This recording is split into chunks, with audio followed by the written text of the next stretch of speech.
हिसाब से ये राहुल गांधी जब विदेश जाते हैं तो भारत की आलोचना क्यों करते हैं?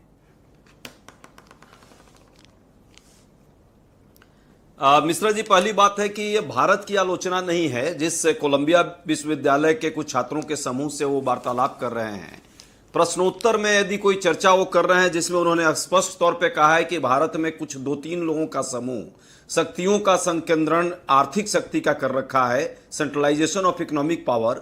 तो मुझे लगता है कि ये कई बार रिपोर्टें इंटरनेशनल लेवल पे भी आ चुकी है कि अडानी और अंबानी किस तरह, जो गामा पहलवान मोदी जी का है, गामा गौतम अडानी और मुकेश अंबानी, वो किस तरह अंतर्राष्ट्रीय स्तर पर सारी चीजों को अपने हिसाब से प्रधानमंत्री जी जहां जहां जाते हैं उसके बाद वो पहुंच करके उसको कंट्रोल करते हैं।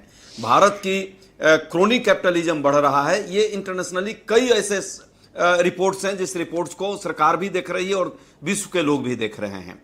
भारत के बारे में यदि वो कहते हैं कि ज्ञान का सागर है तो इसमें क्या आपत्ति है भाजपा वाले को, आरएसएस वाले को?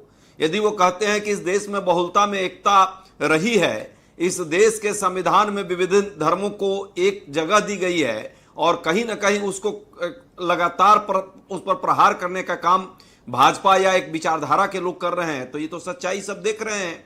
कल ही का भागवत जी का आप भाषण सुन लीजिए। वो कहते हैं कि इस देश में एक धर्म के लोग ही जो है इस देश को जानते और मानते, उन्हीं के कारण जाना जाता है, उसका वो जो नाम दे दीजिए। अरे भाई, बार बार एक धर्म को ऊंचा दिखाकर बाकी धर्मों को क्यों नीचा दिखाते हो? मैं राहुल गांधी के दो महत्वपूर्ण शब्दों पर आना चाहता हूं और कांग्रेस से उस पर क्लैरिटी चाहता हूं।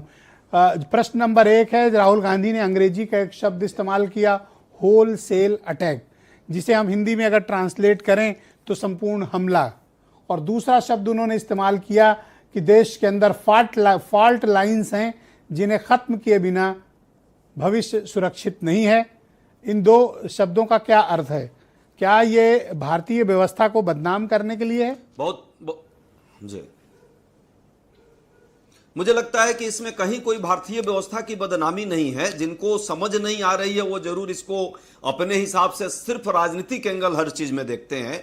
जब वो बोलते हैं कि संपूर्ण हमला भारत के लोकतंत्र पे हो रहा है, एक बार नहीं सैकड़ों बार भारत के अंदर भी और अन्य जगहों पर भी वो जाकर इस बात को क्लियर कर रहे हैं। इसमें क्या बुराई है? क्या इस देश के चुनाव आयोग जैसी संस्था, जो स्वायत्त संस्था के तौर पे वर्षों तक काम करती रही, सरकारें बदलती रही, लेकिन संस्था की विश्वसनीयता बरकरार थी।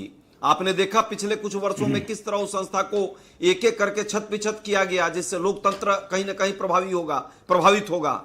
देश के मीडिया को मैं कहूंगा चौथा स्तंभ जो रही है। आज देख रहे हैं मीडिया का देश में क्या हाल है। अधिकतर जो नोएडा में स्थित मीडिया है वो किस तरह से एक पार्टी विशेष का भोपू बन करके और गलत सूचनाओं को सिर्फ प्रचार प्रसार करता है। इसके साथ सोशल मीडिया भी जोड़ दें तो आए दिन जिस तरह धर्म और जाति को तोड़ने तो आप ये मानते हैं कि राहुल गांधी ने कुछ ऐसा नहीं कहा जो देश के खिलाफ हो? करेक्ट। और भी चीजें, इसमें कोई देश के खिलाफ बात ही नहीं है।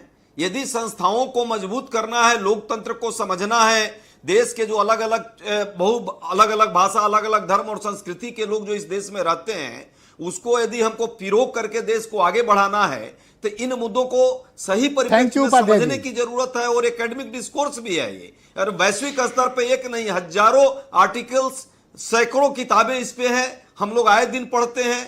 भाजपा के साथ समस्या क्या है? एक कंसर्न ये है ना कि इंटरनेशनल फोरम में अगर आप देश के बारे में या देश की समस्याओं पे न देश को समझ या कोई इस तरह के मसले रखते हैं तो अंतिम बात 10 सेकंड सिर्फ अंतिम बात, सिर्फ 10 सेकंड।